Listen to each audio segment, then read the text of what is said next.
Hello everyone, welcome back to my channel.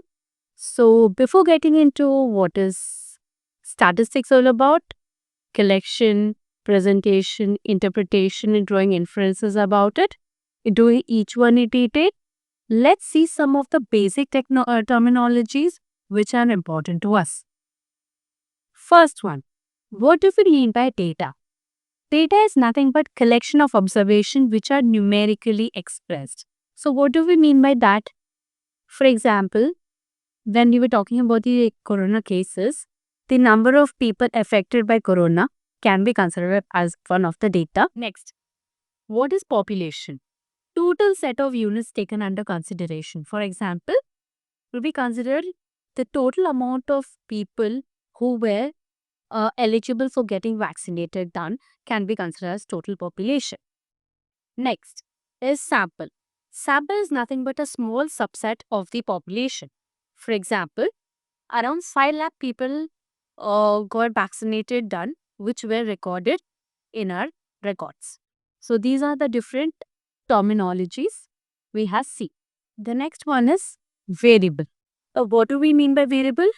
Measurable characteristics expressed numerically. So what do we mean by this? For example, height, weight, income. All these are the examples of a variable. Variable is something which keeps changing. For example, when I'm talking about height, if you consider a set of students in a class, so the height varies from one individual to the other individual. So that's why we call this have to be variable. Next is attribute. Attribute is nothing but non-measurable characteristics. That means which cannot be measured numerically. For example, blood group, as we had already discussed, gender, right? So these are nothing but the characteristics. So that is called as attribute. So variable can be also called as quantitative data, and attribute can be called as qualitative data. These are the different names for variable and attribute. Now, next is discrete variable and continuous variable. Now, what is the difference between the two? Discrete variable are the variable which are expressed in whole numbers, starting from 0, 1, 2, 3 and so on. So, as a whole means what? Example, number of members in a family, number of students in a class. So, which is considered as a whole, that is nothing but your discrete variable. Now, when we talk about continuous variable, the numbers which are specified in certain class intervals. For example, when we talk about height, weight, they are come in terms of decimal. They come in terms of points, right? So, when we consider those type of numbers, those are called as continuous, which continuously goes on after the decimal points. So, these are the different terminologies which we guys need to know in order for us to learn more in statistics. So, we will be starting now with the first topic of what is statistics, which was collection. Now, when we talk about collection of data, what do you think? What are the different ways in which data can be collected? One, internet. Everything is available there on internet. Newspapers, magazines, journals, and surveys which we do, census, and all such stuff. Now, all these categories which I have told just now can be categorized into two ways. First, primary data. Second, secondary data. Now, what is the difference between the two? When we talk about primary data, it is nothing but the original data or the first-hand data. So, what do we mean by that? For example, I want to do a survey. I personally go and collect the information from other respondents and get my work done. So, I'm the investigator who is going to the field, collecting information and getting some analysis out of it. Now, when we talk about secondary data is something which somebody has already done for you and you're just taking it for yourself for your purpose. Now, for example, when I'm talking about internet is also an example where you get all these stuffs ready there out for you. You just simply go, type it and get the information down. Magazines are all printed stuff where we go get the data which are relevant for us, newspapers and so on. So these are the differences between primary data and the secondary data. Now let's see what are the different methods of collecting primary data. So basically there are three methods by which primary data can be collected. First one, direct observation method. Second one, interview method. Third one, mail questionnaire method. Now, interview can be also done in three different ways: direct personal interview, indirect interview, and telephonic interview. So now let's learn each and every interviews or each and every methods separately. Now, first one is direct observation method. So as the name suggests, direct observation method. So what are we going to do? The investigator will directly go to the place, observe what is happening around them, and will note down the things and do their analysis. So this is nothing but direct observation method. Second is the interview method. Now in that we have first one, direct personal interview. So what is happening in this? The investigator goes to the place, then talks to the individual or talks to the respondents and get the answers from there for their analysis. So there is an interaction or face-to-face connection between the investigator and the respondents. Next is indirect interview. Now what do we mean by indirect? When the investigator cannot directly talk to the respondents. For example, when we consider the case of accident, for example, an accident has happened recently on the road, and then the respondent who is affected by the accident will not be in the condition to give you the answers to the questions. So the people around them who has seen this happening will be the third person to give you the responses for the investigator. So this becomes an indirect interview. Now, when we are talking about telephonic interview, in this case, what does the investigator do? They make a phone call and get the respondents and get the responses from the respondents and take them down for the analysis. Last one is mail questionnaire method. So what are we doing in this? We prepare a set of questions and they simply mail to many people at a single time. So in this way, we get the responses and which we will be doing that for our analysis. So these are the different ways of collecting the data through primary sources. Now, let's see what are the differences between each one of them based on how much area do they cover and how much time do they need to for their investigation. Now, when we are talking about direct observation method, in this particular case, it is more time consuming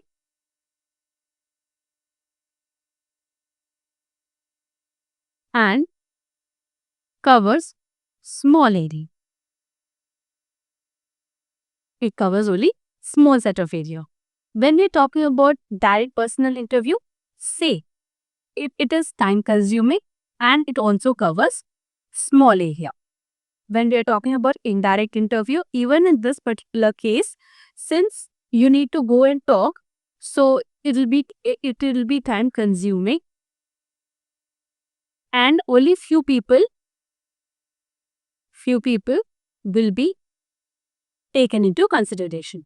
Whereas when we are talking about mail questionnaire method and telephonic, we will cover large area and we will do it in less time.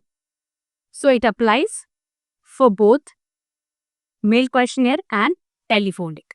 So these are the different methods by which data can be collected by primary sources. Let's see what are the different methods of collecting your secondary data. So basically there are two methods: published sources and unpublished sources. So published sources are the ones which gets published. For example, government publications, or you can call them as private publications or international publications and so on. When we talk about unpublished sources, these are the ones which are written down somewhere but cannot be revealed to the public as a privacy concern. For example, when we talk about the police file cases which they take, they cannot reveal all the details to the people out there. Or when we talk about sales, marketing of any companies or happening there, they do not give you the exact numbers of what they are actually doing in order in the market for us to know. But when we talk about published sources, published is something which everybody are aware about it. For example, corona cases. We could see through the app how many numbers are getting increased day by day or decreased day by day, right? Through the Arigya Setu app. So these are nothing but the published sources. So from this, we have learned what are the different methods of collecting your data. Two methods, primary data and secondary data. What are the different methods of collecting your primary data and what are the different methods of collecting your secondary data. So the next topic for now is classification. So we are done with the first topic, which was collection of data.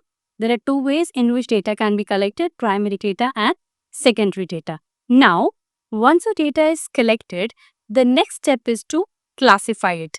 Now, why do we need to classify? For example, when I was talking about the corona cases, we have done and got many records. Or you can tell the hospitals have collected the data and have made the records. Now, only by doing this, nothing can be done. The next step for this is doing the classification. Now, classification means whatever data they have collected in their records, that needs to be segregated according to some common characteristics. Now, what are those common characteristics? For example, when we were seeing the Arogya Setu app, in that the things were classified as state-wise, then how many people are active, how many are dying, and so on, right? So these are the different ways in which the data was segregated. So this is nothing but categorization. So this comes in the topic of classification. So first let us look at what is classification. Classification is a process of arranging the data into sequences and groups according to some common characteristics. Now I have considered a small example in which I have taken students and score. So there are different students who have scored different marks. Now I need to classify them according to their grades. Now what is the factor of classifying or the classification rule? I will be providing A grade for the students who have scored 85 to 100. I will be providing B grade for the students who have scored between 70 to 84. I will be providing C grade for the students between 55 to 69 and D grade who are below 55. Now let us see in our example which grade each student gets.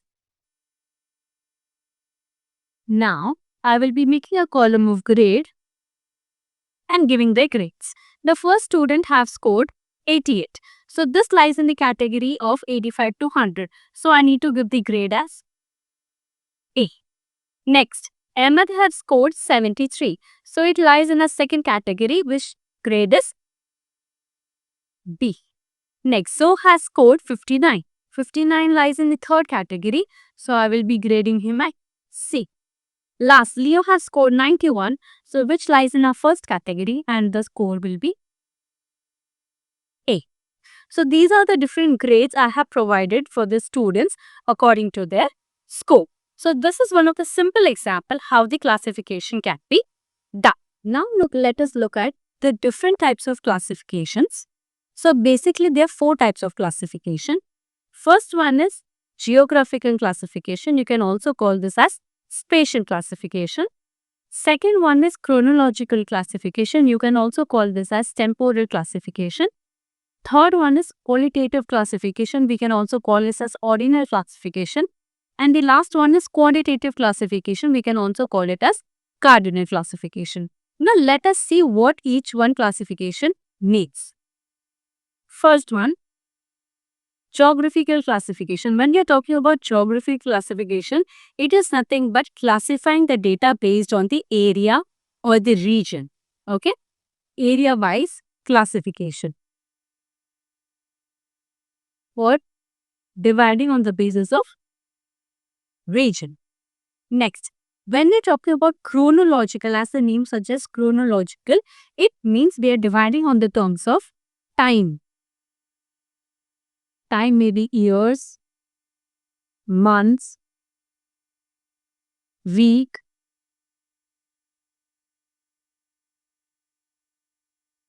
etc. So basically dividing the time on any such things. Next is qualitative data. Qualitative data dividing on terms of characteristics. Some characteristics. And the last one is quantitative data, as we all know, dividing on the terms of numbers. So these are the different ways of classifying the data, and this is what each one means. Now let us consider examples for each and every classification. Now let us look at each and every classification with an example. First one is geographical classification. So we have considered the example of population by state. So we have different states and their populations accordingly. California has 39.5 million population, Texas has 29 million, and New York has 19.8 million. So what are we able to see here? We are able to compare the different populations for different states. So this is nothing but a comparison which can be done based on a geographical classification. Now let us see the next one, chronological classification. In this, what are we doing? We are classifying based on the time. So here we have considered different years and the rainfalls happening over these years. In year 2020, the rainfall was 950 millimeter. In 2021, it was 870 millimeter. And in 2022, it was 1020 millimeter. So by looking at this, we can find out what are the patterns of the rainfalls happening each and every year. Has it increased or has it decreased? So these are the different conclusions which we can make looking at these different examples. Now let us look at the next classification, which is qualitative. So as the name suggests, qualitative is nothing but characteristics, right? So we have considered the example of employee department. So there are different employees who works in different department. As you can see, John works in sales department, Priya works in marketing, Ahmed works in finance departments. So based on the categories, we have divided them. So what we can do, we can see and categorize that these are the different people who work in the different departments of a company. So this is nothing but example of qualitative data. So they do have no numerical values in them.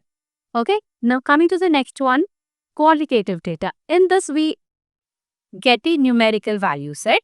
As the quantitative such as numbers. So we have considered the example of monthly sales. In this we have considered different employees and their salaries in US dollars.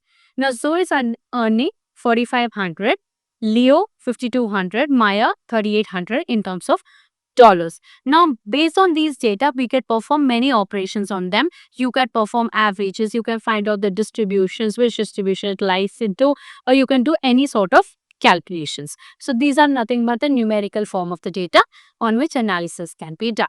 So, by this, we come to the end of the classification. So, we have seen there are 4 types of classification: geographical, chronological, qualitative, quantitative. Now, based on this, I have given you a different examples which you can learn and see how each one is different from the other. So, thank you guys for watching this video. If you like the video, please do like it and subscribe it.